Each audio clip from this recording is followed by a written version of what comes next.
안녕하세요. 예수의 비전 성결교회 안희한 목사입니다.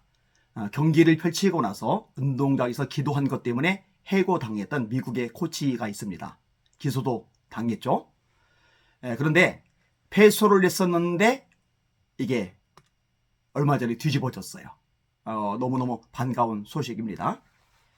기사 내용을 제가 읽어드릴게요. 경기 후 운동장에서 기도를 했다는 이유로 해고되던 미국 워싱턴주 공립고등학교 축구 보조 코치인 조 케네디가 연방대법원에서 승소한 후 복직됐다.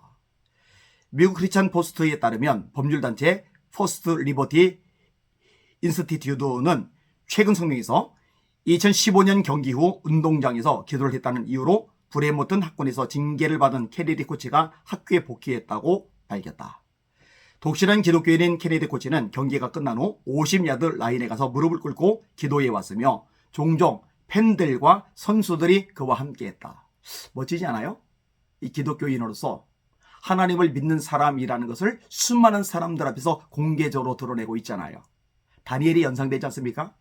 기도를 하면은 불리하잖아요.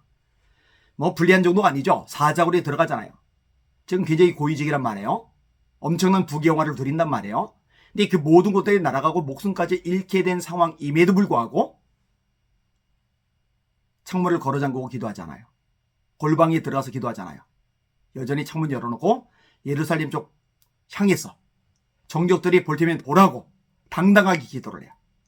이렇게 만인이 보는 앞에서 당당하게 기도했던 다니엘처럼 이 케네디 코치 이분도 운동장에서 많은 사람이 보는 가운데 당당하게 기도를 드린 거예요. 멋지잖아요. 멋져요.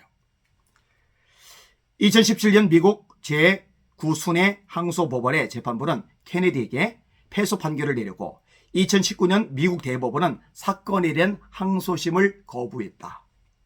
2021년 3월 순회법원 재판부는 다시 케네디에게 불리한 판결을 내렸고 2022년 1월 미국 대법원은 케네디 사건을 심리하기로 합의했다. 재판부는 마침내 지난 6월, 얼마 전인 거죠. 지난 6월 케네디는 교직원들이 자유롭게 친구와 대화하고 식당을 예약하고 이메일을 확인하고 기타 개인 문제를 처리할 수 있는 시간 동안 기도했다. 그는 학생들이 바쁘게 귀가하는 동안 조용히 기도했다며 케네디에 유리한 판결을 내렸다. 케네디 코치는 성명을 통해 내 스태프들과 함께 경기장으로 돌아간다. 대법원, 환상적인 법률팀, 그리고 우리를 지원해준 모든 사람에게 대단히 감사한다. 특히 우리의 기도에 응답하시고 이 긴 전투에서 가족을 지탱해 주신 하나님께 감사드린다고 했다. 저는 스포츠 스타들 중에서요. 골을 넣은 다음에 아니면 뭔가 승리를 거둔 다음에 대중 앞에서 무릎 꿇고 기도하는 모습 보면서 감동을 해요. 또 수상소감을 밝히는 자리에서 많이들 지켜보고 있는 중에서 하나님께 영광을 돌린다라고 고백하는 이 모습에 감동을 합니다. 왜냐면요, 지금의 대한민국도 예전하고는 또 달라요. 예전에는 그런 것들이 그냥 묻혀 지나갔다면 지금은 이렇게 하는 것이 조롱거리가 되거든요. 공격 대상이 되거든요. 언론들이 아주 부정적으로 이것을 공격하듯이 기사를 내거든요. 그러면은요, 이 대중들이 관심을 먹고 살아야 되는 스포츠 스타들의 입장에서 엄청난 압박을 받을 수 있거든요. 그런데 엄청난 압박을 받더라도 또 조롱당하고 비방을 당하더라도 자신이 하나님의 사람이라는 정체성이 뚜렷하기 때문에 그 모든 대가를 지불하면서 기도를 하는 것이고 하나님께 영광을 돌린다고 수상소감을 밝히는 것이거든요. 그러니 제가 감동을 받을 수밖에 없는 거죠. 여러분, 연예인들도 마찬가지입니다. 연예인들이 어떤 상 같은 걸 받아서 이 방송에 나갈 때 수상소감을 밝히는 나중에 하나님께 영광을 돌린다라고 말하는 연예인들 보면은요, 박수를 쳐주세요. 그들을 위해서 기도를 해주세요.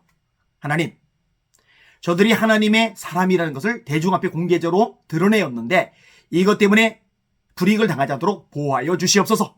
축복하여 주시옵소서. 그리고 앞으로도 당당하게 하나님의 사람임을 선포하는 믿음의 용사들이 되게 하여 주시옵소서. 얼마나 멋진 일이냐고요. 감사한 일이죠. 작년도에 금천구청 금날의 아트홀에서 2차례 음악회를 가졌고요. 올해도 한 차례 음악회를 가졌어요. 한 분은 금천구 기독교연합회, 금천구 교구연합회 주관으로 진행을 한 거예요. 제가 작년도 회장이었습니다. 작년에 한 차례 그리고 올해 한 차례 이 두 차례는요. 금천가정사랑학교 이름으로 주관을 한 거예요. 양준구 목사님이 왕성하게 활동을 하죠. 대표입니다. 제가 이사장입니다. 그리고 금천구 기독교연합회 제가 회장일 때 양준구 목사님이 사무총장이셨고요. 양준구 목사님이 역할을 참 잘한 거예요. 박수를 보내드려야 됩니다. 자, 금천구청 금나리 아트홀에서 2시간이 넘게 찬양 소리가 울려 퍼졌거든요. 그때 구청장님도 오시고 국회의원님도 오시고 구의장님도 오시고 각계각층의 인사들도 오고 구민들도 참석을 하고 이 와중에 하나님을 찬양하는 소리가 2시간 이상 울려 퍼진 거예요. 이거 쉽지 않거든요. 종교 편향이니 어쩌니 해가지고. 그런데 이렇게 된 거 얼마나 기쁘고 감사한지 몰라요. 왜냐? 교회 안에서만 아니라 세상 속에서 대중 가운데서 이렇게 하나님의 하나님 되심을 드러내고 선포하는 것 하나님이 기뻐하실 만한 일이거든요. 이런 일들이 더 많이 확산되기를 원합니다. 저 광화문 강정에서 찬양이 예배가 울려 퍼지길 원해요. 이동욱 회장님 중심으로 예배가 드려지고 있잖아요. 저는 이거 굉장히 의미가 있고 가치가 있다고 생각을 합니다. 지지해 주시고 격려해 주시고 또 기도해 주시길 바랍니다. 이 땅 구석구석에서 모든 영역 속에서 하나님의 이름이 영광과 찬양을 받으시옵소서. 이게 저와 시청자 모두의 열망이 되기를 소망합니다. 날마다 주님 바라보고 주님의 이름으로 전쟁하며 승리합시다. 할렐루야.